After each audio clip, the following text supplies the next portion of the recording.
Seja muito bem-vindos ao Mesa de Debates. Aqui quem está falando é o Guilherme. Vamos que vamos, pessoal.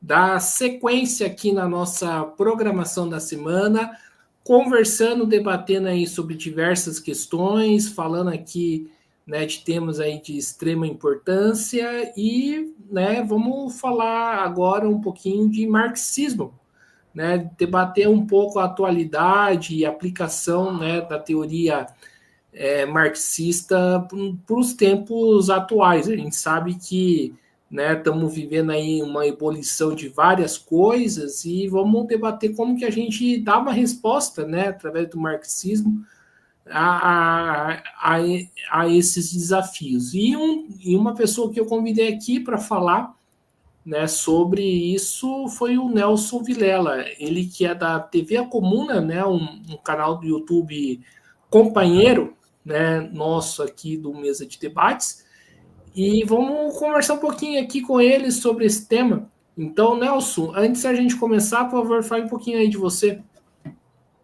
Pois Guilherme, primeiro eu quero dizer que é um grande prazer estar aqui no Mesa de Debates, conversando contigo. Em off, eu já disse que nós queremos uma relação forte com o Mesa de Debates. Acho que faz um trabalho muito importante.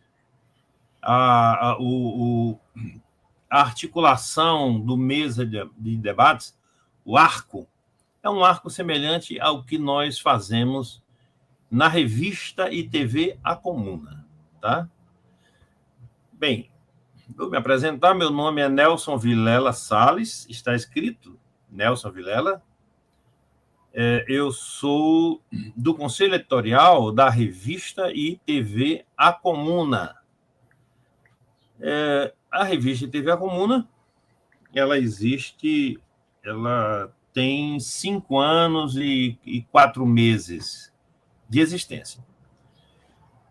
Surgiu em plena pandemia, quando nós precisávamos dar prosseguimento à nossa militância, cada um de nós, cada uma das pessoas que fundaram a revista TV A Comuna, e num tempo difícil de fazer isso, devido às condições da pandemia, que a pandemia impôs, né? Muito bem. Particularmente, o meu intuito sempre foi o de articular todas as forças possíveis, sejam intelectuais, sejam pessoas que atuam no movimento social, sejam pequenos coletivos, para formarmos um grande movimento. Claro que isso é uma coisa futura, mas nós estamos evoluindo no rumo que eu indiquei agora há pouco, de articularmos as forças possíveis para iniciarmos um processo na sociedade brasileira e, quem sabe, na sociedade mundialmente, né, falando, de transformações que leve à superação desse sistema, do capitalismo enquanto sistema. Essa foi a inspiração inicial nossa e continua sendo. Claro, para isso a gente passou por um processo muito difícil, seja internamente, seja para expressar essas ideias socialmente, né, para diversos setores da sociedade. Muito trabalho. O Guilherme certamente tem uma ideia, exatamente porque buscou fazer o mesmo, do quanto isso nos custa, sabe? Mas acho que nós temos sido bem-sucedidos. A TV A Comuna hoje está com 6.000 inscrições. Fora vocês sabem o quanto é difícil evoluir posições como as nossas, Guilherme, em que as palavras mais proibidas da internet, mais proibidas dos instrumentos que nós usamos, são exatamente as que nós mais pronunciamos, né? Mesmo assim, estamos crescendo. Isso é que é importante. Muito bem, como é que tudo isso iniciou? Eu creio que essa será a melhor forma de eu exibir, colocar aqui para vocês o que eu penso com relação à atuação dos movimentos sociais frente ao pensamento do Marx, tá certo? Muito bem, vou pegar lá de trás. Eu venho de uma experiência, eu comecei a minha militância no ano de 79, com a Carta aos Comunistas, de Luiz Carlos Prestes. Eu não tinha... com isso, vocês sabem que a Carta aos Comunistas do Prestes já era uma carta de rompimento com a direção, o Comitê Central do PCB. Prestes, então, fica completamente fora da estrutura do PCB, e eu me vinculo, assim como outros camaradas, nos vinculamos diretamente ao Prestes, formando coletivos estaduais, que se denominavam coletivos comunistas vinculadas às posições revolucionárias do Prestes, né? De Luiz Carlos Prestes. Muito bem. Isso foi em 79. Os anos foram passando. Nós sempre colocávamos para o Prestes: escuta, eu preciso dar passos adiante. Vamos organizar aí uma alternativa nacional, sabe? Ao PCB e a essas outras esquerdas que estão aí e tal. O Prestes não concordava, ele dizia que não haviam quadros para isso e que não tomaria nenhum passo com relação a isso. Esses coletivos, então, foram se articulando entre si e fizemos um primeiro encontro nacional, assim, muito... sem teses, apenas para que nós nos encontrássemos e discutíssemos a situação.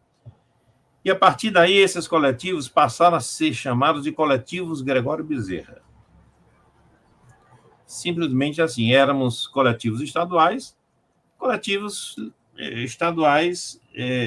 que tinham uma posição minimamente comum. Partimos, então, esses coletivos partiram para organizar o PLP. E o PLP, então, foi fundado no ano de 89. 10 anos depois, eu já estava aí com 10 anos de militância. Muito bem. Desta vez, uma militância organizada com um partido nacionalmente, Partido da Libertação Proletária, PLP.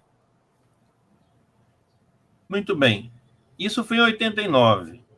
As eleições presidenciais de 89 aconteceriam aí na parte final do ano.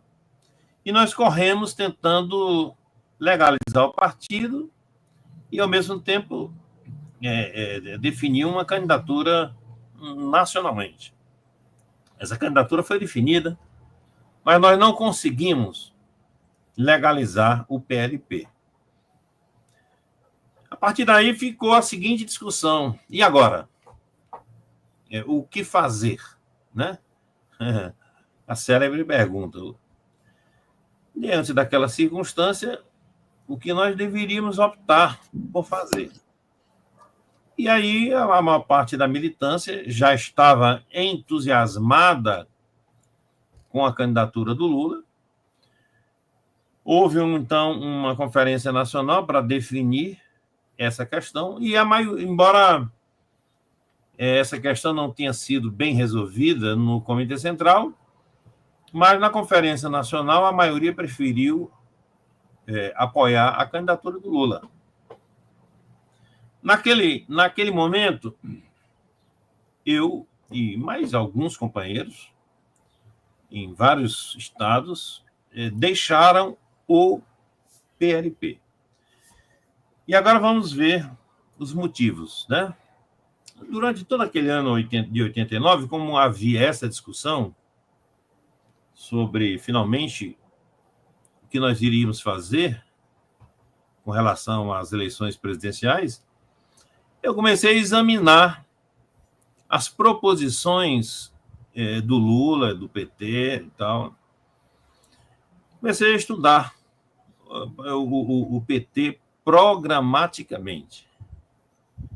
O PT, na época, era um partido em que havia disputas internas. Havia algumas organizações trotskistas, outras não trotskistas, e outras pessoas com uma certa formação marxista que, de certa maneira, disputavam a orientação com a maioria do PT, na época, sobretudo dos núcleos mais ligados ao Lula. Como havia essa indefinição, eu resolvi simplesmente estudar o programa do PT, sobretudo o programa para aquelas eleições. Quando eu fui examinar, eu concluí facilmente que ali seria uma candidatura, uma alternativa de gerenciamento do sistema. Ali, em todos os aspectos, todos os aspectos, eram destinados à administração do capitalismo com sua crise. Eu posso citar alguns elementos. Por exemplo, com relação à questão agrária, o documento do PT fazia questão de dizer o seguinte: sim, nós somos a favor da reforma agrária, mas se adiantava logo em dizer que teria que ser em terras improdutivas. Ou seja, a questão da propriedade não estava em jogo.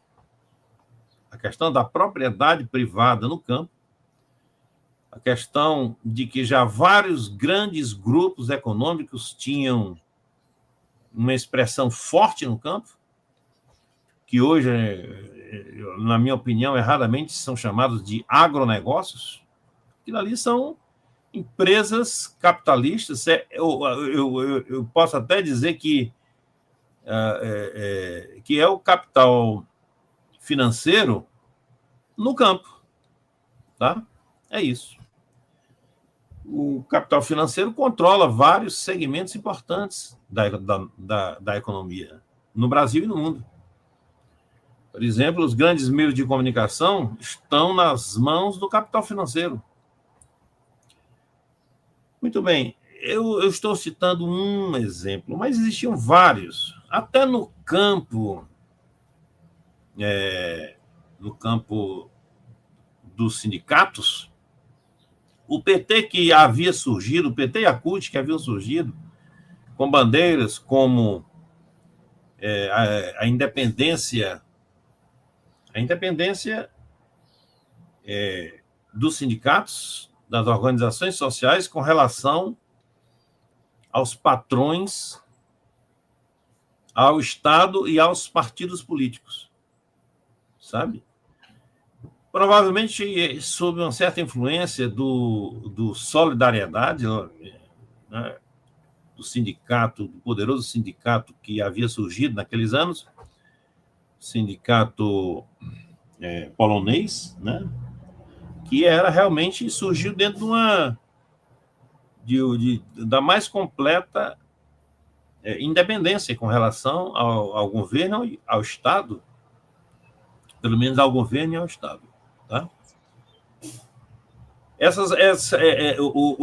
Verifiquem que essas bandeiras foram absolutamente abandonadas pela CUT, pelos partidos que compunham a CUT naquela época, E a relação passou a ser absolutamente oposta. Os sindicatos, eles ficaram completamente acoplados ao Estado e ao governo. Vejam que a questão do imposto radical, do imposto sindical, até hoje, as direções sindicais clamam pelo retorno do imposto sindical. Então, na verdade, as organizações sociais, os sindicatos, passaram a ver o governo Lula, né, 10 anos depois, em 89, quando o PT é vitorioso, e aí teve o primeiro governo Lula, o segundo governo Lula, o terceiro governo apoiado por Lula, e o quarto também, e o atual. Sabe? As organizações sociais, os sindicatos, se relacionam do seguinte modo: esse aí é o meu governo, eu não lutarei contra ele. Estão completamente acoplados, sabe? Nenhuma independência real. E aí, com isso, o que aconteceu sobretudo a partir da chegada do PT ao governo, foi exatamente isso. As lutas sociais foram abandonadas, deixadas de lado, no nível cada vez mais impressionante. Não se vai às lutas. Agora mesmo, quando, de uma maneira mais ou menos... agora mesmo, quando, de uma maneira mais ou menos espontânea, surge aí essa questão do 6 por 1, há muita hesitação entre os sindicatos. E alguns deles têm se oposto. Por exemplo, hoje mesmo eu vi um depoimento do pessoal aí da causa operária, em que eles, uma entrevista dada aí pelo principal dirigente deles, em que eles simplesmente dizem: não sei, vamos ver, não sei de onde vem isso, sabe? Quer dizer, em cima de uma plataforma que está crescendo extraordinariamente, até porque 90% dos trabalhadores passou ou passa por esse problema. E, no entanto, eles estão aí a vacilar quanto a essa questão.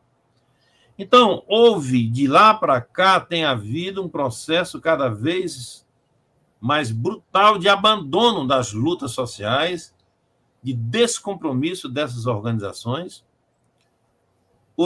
Veja que o PT e o Lula, e naturalmente aquelas organizações menores também, que gravitam em torno do PT e do Lula, essas organizações, embora estejam com o governo federal nas mãos, simplesmente não encampam nenhuma bandeira trabalhista. Nada. Absolutamente nada. Tantas e tantas poderiam ter sido trabalhadas durante esse período todo. Nada, mas não é possível.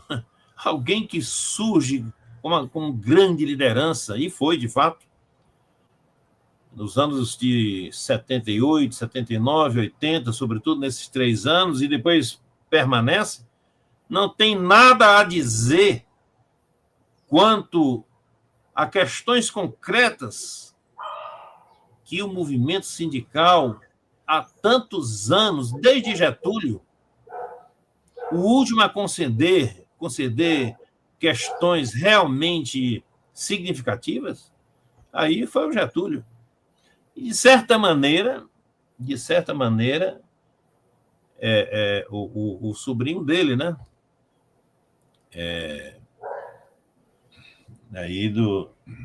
Que foi golpeado em 64. Fora isso, qual é a outra grande conquista puxada pelo PT em seus governos quanto à questão de classe, quanto à questão dos trabalhadores?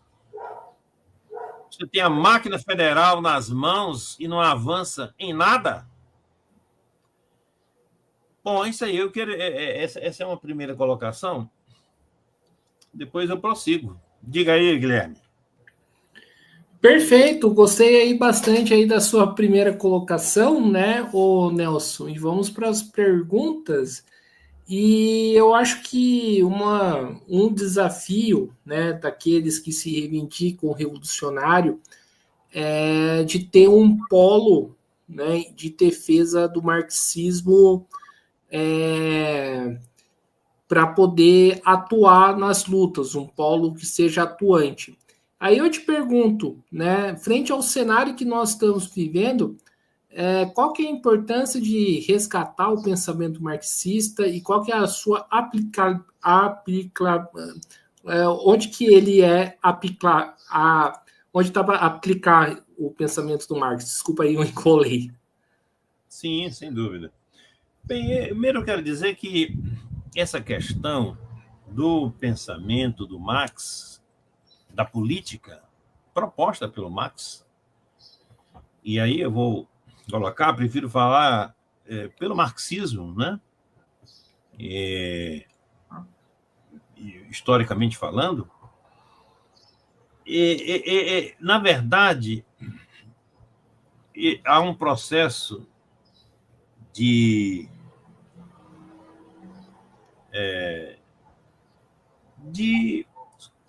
abandono das ideias centrais do marxismo, que já vem lá de trás, na verdade, que já vem, inclusive, da época do Marx.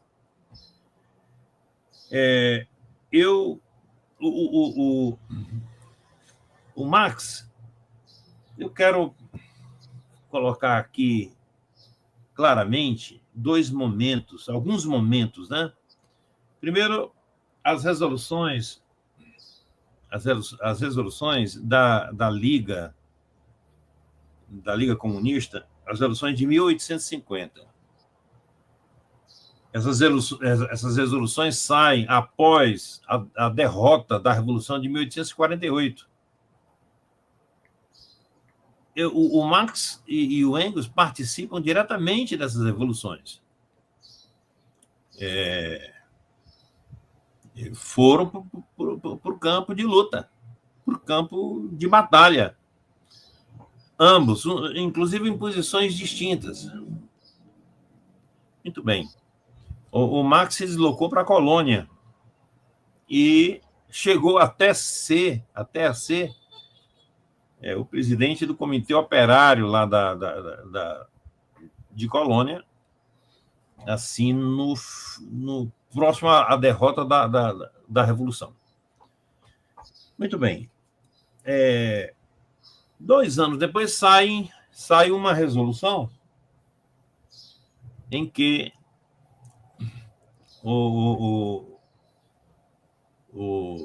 a mesa diretora, o conselho diretor da Primeira Internacional, na verdade, não era bem ainda, era da Liga dos Comunistas, chega às seguintes conclusões. Primeiro, a burguesia não teria como liderar, a partir de então, qualquer processo revolucionário. Isso era uma orientação para os diversos segmentos da Liga dos Comunistas. Tá? Orientações. E, em segundo lugar, está surgindo uma grande força política que é a pequena burguesia e seus partidos. Quanto à questão dos partidos e da pequena burguesia, e a ela própria enquanto segmento de uma classe, o Marx advertia que os comunistas deveriam buscar, sim, uma aliança, mas era preciso que eles ficassem muito atentos à questão do programa. E insistia o Marx em que os comunistas não deveriam abrir mão de sua independência política e até mesmo organizativa. Muito bem. Então, ele recomendava a aliança desde que os comunistas mantivessem a sua independência política. Muito bem. O caminho que se seguiu foi distinto, em grande parte. Em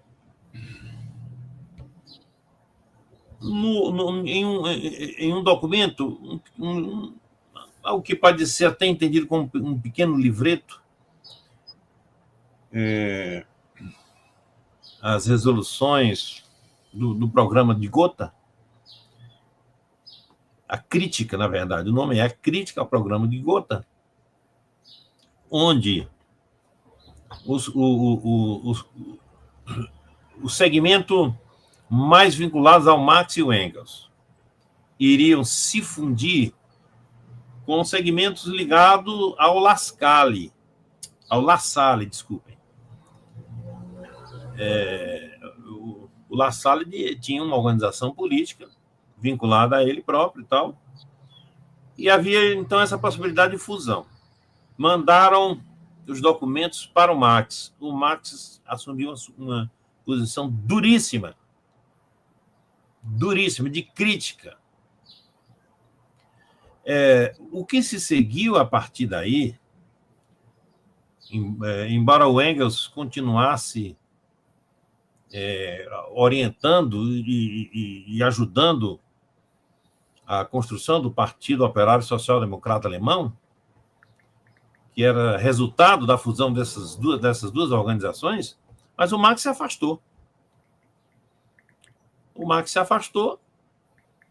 Eles, os dois que faziam publicações também com o La Salle, até então, deixaram de fazer essas publicações e o Partido Operário Social Democrata Alemão deu no que deu, tá? Foi para o reformismo, foi para tentar uma convivência. Na verdade, eles estavam resgatando já uma posição que já havia sido posta no próprio debate da fusão entre as duas organizações no Congresso de Criação do Partido Operário Social Democrata Alemão. Muito bem.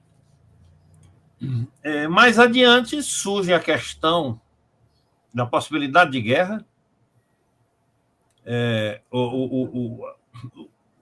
Os revolucionários que melhor estavam entendendo aquele momento se reuniram, se articularam entre si, a Rosa Luxemburgo, o Karl Liebknecht, o Lenin, o Trotsky, se encontravam e procuravam combater as visões reformistas que estavam surgindo no seio da chamada Segunda Internacional. Mas, na verdade, a maior parte, com exceção da Rússia, a maior parte dos partidos operários social-democratas daquela época resolveram aprovar os créditos de guerra que levaria aqueles estados à guerra, à Primeira Guerra Mundial. E, portanto, levaria os trabalhadores a estarem combatendo entre si, né? Quer dizer, Por exemplo, os da Alemanha combatendo operários franceses, né? Ou os da Alemanha combatendo operários russos, operários contra operários, porque nós sabemos que a maior parte dos exércitos, ontem e hoje, são exércitos compostos por trabalhadores, sabe? Eles é que vão para a guerra. Muito bem. Então, eu estou rememorando para indicar que essa tendência ao reformismo já vem de longe. Em 1905, quando estoura o ensaio da Revolução Russa, assim denominado, a Rússia estava em guerra contra o Japão, estoura ali uma revolução de forma mais ou menos espontânea. Já naquele período surgiam duas posições. Uma que entendia que a revolução seria democrática burguesa, só que os mencheviques diziam que essa revolução deveria ser liderada pela burguesia nacional. E os bolcheviques absolutamente contra, embora reconhecendo o seu caráter nacional e democrático, mas eles entendiam que a burguesia russa, tal qual dizia Marx em 1850, naquela resolução, ela não teria força nem vontade de aderir à revolução que estava em curso. Eu estou citando, então, momentos em que essa questão da aliança com a burguesia, numa expectativa de que houvesse uma possibilidade de avanço, uma possibilidade de cooperação com a chamada burguesia nacional. E, no entanto, em cada um desses momentos, isso foi se frustrando, gente. Eu quero dizer que, aqui no Brasil, quando surge o PCB surge de um extraordinário impulso da Revolução de 1917 e das greves, das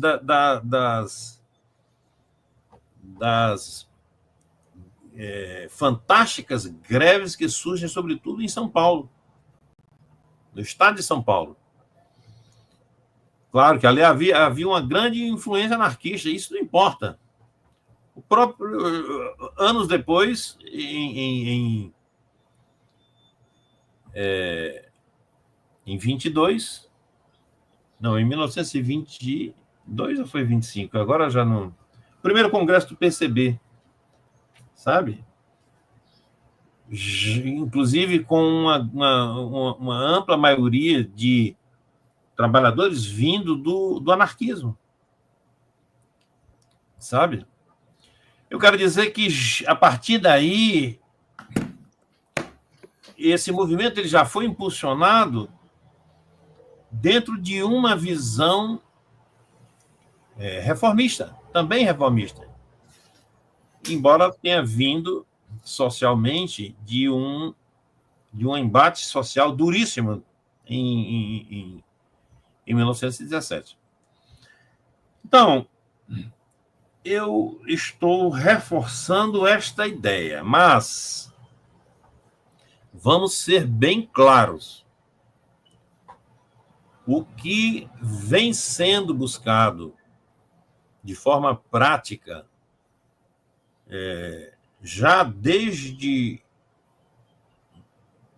eu posso dizer, desde 79, ou vamos colocar 89, desde 89, não é a posição típica de buscar um setor da burguesia e de estar com esse setor na esperança de que seja possível iniciar um processo revolucionário em conjunto, em colaboração, sabe?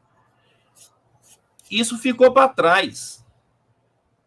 Isso ficou para trás, não do ponto de vista teórico, mas na prática, sem nenhuma elaboração teórica que dê sustentação à política atual, o PT, Lula e Companhia Limitada simplesmente tem buscado em todos estes governos frentes sociais cada vez mais amplas, chegando à situação atual em que faz-se uma frente com partidos, com organizações que são absolutamente contra e claramente contra os trabalhadores. Isso está explicado pela relação, pela construção que foi feita para essa frente atual. E aí há muita gente que diz assim, sabe? Há muita gente, não, mas nós temos que ter cuidado com o fascismo. Quer dizer, o fascismo tem sido sempre, no Brasil e no mundo, apontado como o grande fantasma que tem que ser completamente que tem que ser levado em conta para justificar essas alianças que têm sido feitas, sabe? Alianças, inclusive, com setores que ontem estavam com os segmentos que hoje são chamados de fascismo, sabe? Eu acho que há um uso completamente inadequado deste termo. Na verdade, é apenas para construir mentalmente um fantasma que justifique as alianças que vêm sendo buscadas. Mas vêm sendo buscadas já há muito tempo. Num tempo em que não havia nada disso, quero lembrar que no tempo em que o Haddad se elegeu prefeito de São Paulo, isso veio como resultado de uma aliança com o Maluf. E o que é o Maluf? O Maluf era, na época, o setor mais vinculado à ditadura. Sabe? E era o pior da ditadura. Então, o que mostra que esse é um movimento anterior a essa questão de Bolsonaro, de fascismo, sabe? Isso já vem de antes. É um posicionamento de 89 para cá, cada vez mais à direita. Então, resulta no que está aí, sabe? Ou seja, há um camarada amigo nosso que simplesmente diz, a esquerda acabou. Sim. Essa esquerda a que nós estamos nos referindo até aqui acabou, porque são partidos, na melhor das hipóteses, partidos de centro. Sabe? O próprio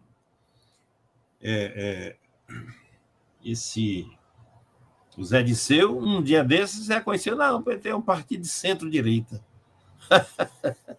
Ele mesmo reconheceu, sabe? Então, essa é que é a questão, sabe? E o que é que nós propomos? Nós propomos um rumo oposto, tá? Daqui a pouco a gente fala sobre esse rumo oposto, porque certamente o camarada Guilherme quer dizer alguma coisa. Eu não estou acostumado a passar tanto tempo falando, sabe, gente? Diga aí, Guilherme. É, é certo, ô Nelson.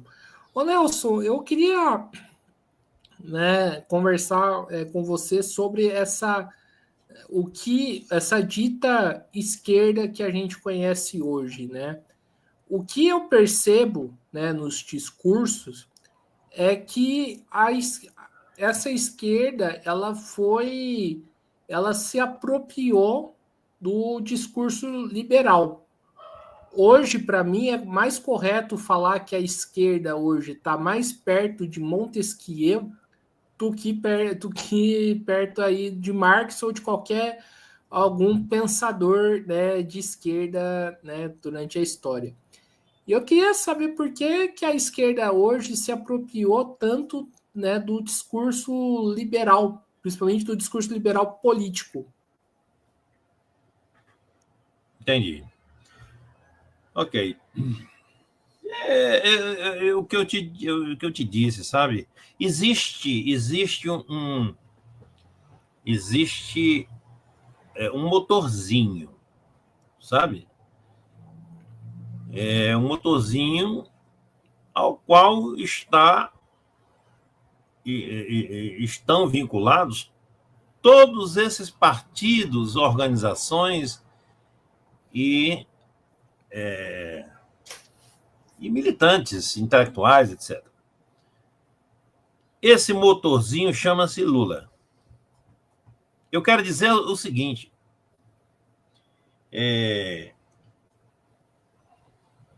formou-se assim,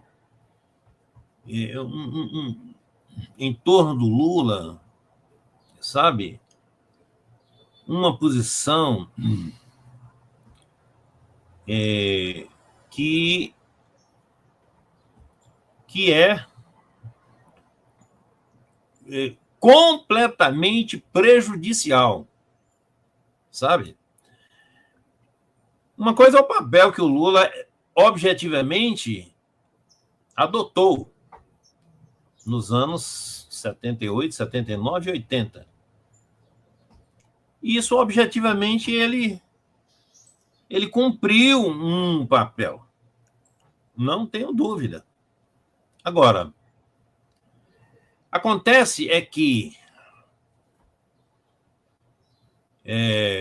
ficou, sabe, pelo extraordinário feito realizado por Lula. Eu diria que não foi por Lula apenas, na verdade, ali foi uma construção coletiva, onde entraram outros sindicalistas e entrou a massa de operários metalúrgicos, sabe? E ainda um auxílio de várias personalidades, o movimento também da Igreja Católica, das comunidades eclesiais de base. Ou seja, aquilo ali foi um momento social, né, que deu suporte àquela liderança. Não era o Lula é resultado de uma construção. Tem características pessoais decisivas que contribuíram para isso? Sim. Agora, não é possível, sabe, fazer de 80 para cá, são 44 anos. Essa projeção de 44 anos e essa relação de absoluta confiança no grande e genial líder chamado Luiz Inácio Lula da Silva é um absurdo. Sabe? Faltou cultura marxista para grande parte dessas direções que aderiram. Aderiram gratuitamente. E eles hoje dizem assim, começam às vezes a questionar um pouco, mas depois dizem, não, de qualquer modo, o Lula sabe o que está fazendo. Ou seja, de qualquer maneira, entregam a sua confiança cega e absoluta ao que o Lula disser. Sabe? Essa construção vem de lá para cá, gente. E as piores aberrações vêm sendo feitas. E eu tenho dito para vários amigos e camaradas, eu digo para eles, vocês não perceberam ainda que há 40 e tantos anos, 45 anos, eu tenho arredondado, há 45 anos que vocês vêm apoiando alternativas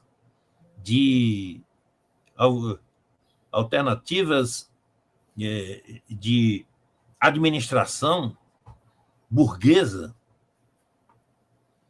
Vocês não olhem para trás. Vocês eram jovens de 18, 19, 20 anos, chegavam para a militância cheios de esperança, liam Marx do jeito que podiam ler e não perceberam que há 45 anos vocês vêm apoiando alternativas do capital monopolista?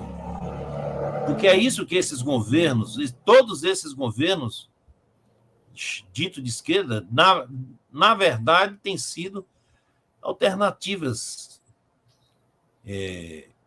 de gerência, sabe, do sistema, e alternativas afinadas com o grande capital monopolista.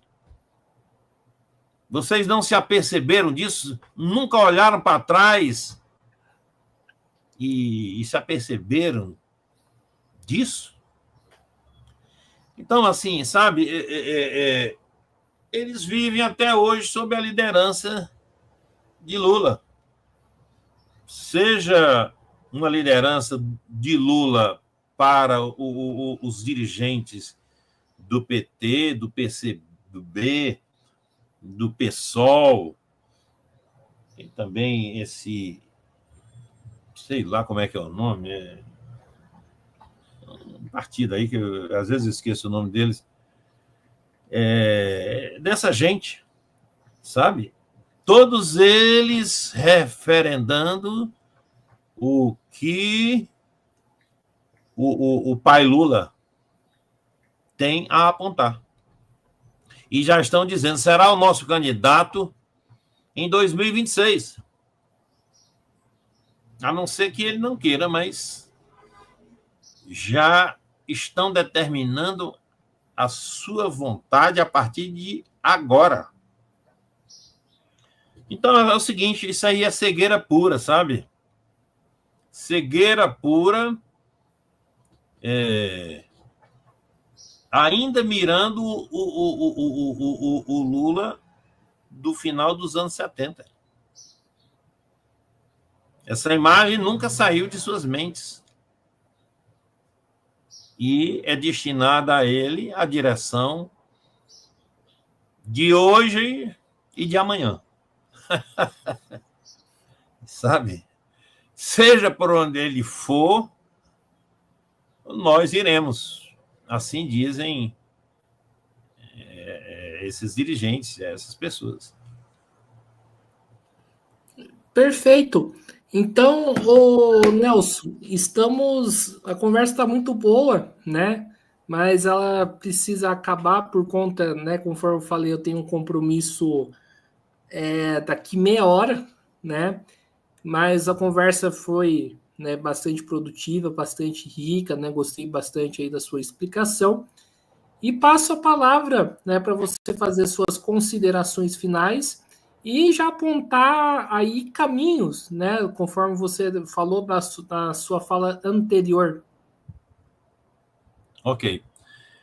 Bem, gente, é o seguinte. Nós estamos num tempo diferente, eu diria.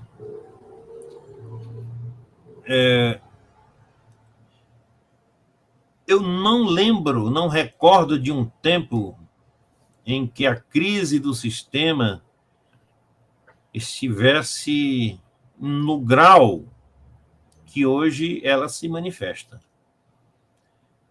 É uma crise que está levando a conflitos, a guerras. Um dia desses, eu vi uma estatística de que, no momento, existem, na verdade, não 2 ou 3 guerras, como as que são noticiadas hoje em dia, né? São as mais noticiadas. Mas existem, no mundo inteiro, quase 70 conflitos armados distribuídos em vários países, né? A África, a Ásia e até mesmo a América Latina, há vários conflitos. Por exemplo, aqui na nossa Bolívia, sabe? Isso assim, né? Claro, todo mundo está acompanhando o que está acontecendo na Ucrânia e ali no chamado Oriente Médio, na Ásia Ocidental. Vivemos, portanto, um tempo de guerras, eu diria também de rebeliões e, quem sabe, revoluções. Guerras e revoluções têm sempre estado juntas.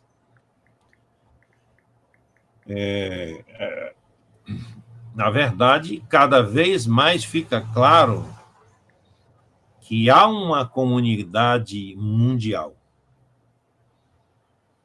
que o destino de cada povo depende, na verdade, do destino dos povos. E eu vejo, assim, coisas, sabe? Por exemplo, o conflito ali, o genocídio em Gaza e atualmente também no Líbano, sabe, não há nenhuma questão mais relevante, sabe? Exige o levante dos povos, que nós sabemos tem sido cada vez maior. E aí é o seguinte, gente, não é possível resolver essas questões sem que a questão da propriedade seja resolvida mundialmente, sabe? Em escala mundial. Não é possível continuar com o mundo todo trabalhando para que muito poucos estejam se apropriando do trabalho coletivo, do conjunto. Então, essa contradição terá que ser resolvida mais cedo ou mais tarde. Eu acho que chegou a hora. Se nós atuarmos de forma inteligente, sempre buscando a união dos povos, a união da classe operária no mundo inteiro, lembremos que ali entre China e Índia estão mais de 1 bilhão de operários. Muito bem, então, o que eu quero propor é que cada vez mais nós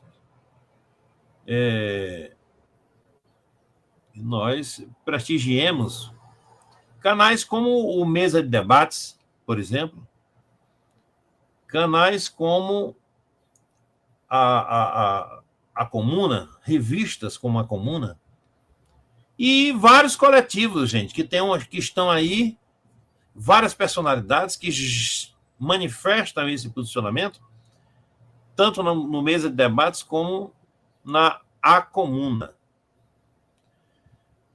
Então, é essa mensagem que eu quero enviar a todos. Vamos fortalecer esse novo movimento, que é pequenino, mas é consistente e tem tudo para crescer. enriquecer e dar uma contribuição muito mais larga do que nós damos atualmente. É isso, Guilherme, eu agradeço o convite que você fez, eu quero você também, uma hora dessas, vamos acertar, eu quero um programa com mesa de debates lá na TV A Comuna, tá bem? Maravilha, a gente aceita sim o convite, inclusive a gente ia marcar nesse sábado, né, mas o sábado eu vou estar no Rio de Janeiro, mas a gente aceita sim o convite. Mas acho que é isso aí, pessoal. Estamos encerrando aqui mais uma entrevista do Mesa de Debates, né? Quero aqui agradecer novamente, né, a participação do Nelson. Também agradecer, né, a sua participação, né, que quem estiver assistindo, e lembrando sempre, né, quem puder se inscreva no canal podcast Mesa de Debates de Tudo Um Pouco e acompanhe o nosso trabalho. Curta, compartilhe e comente aqui as nossas entrevistas, matérias e programas e siga a gente nas redes sociais. Nós estamos no Facebook, TikTok, Instagram e também no Quai. E quem puder, contribua aqui com o nosso Pix 385-007-02800 CPF. Então é isso aí, pessoal. Por hoje é só. Um forte abraço e fui.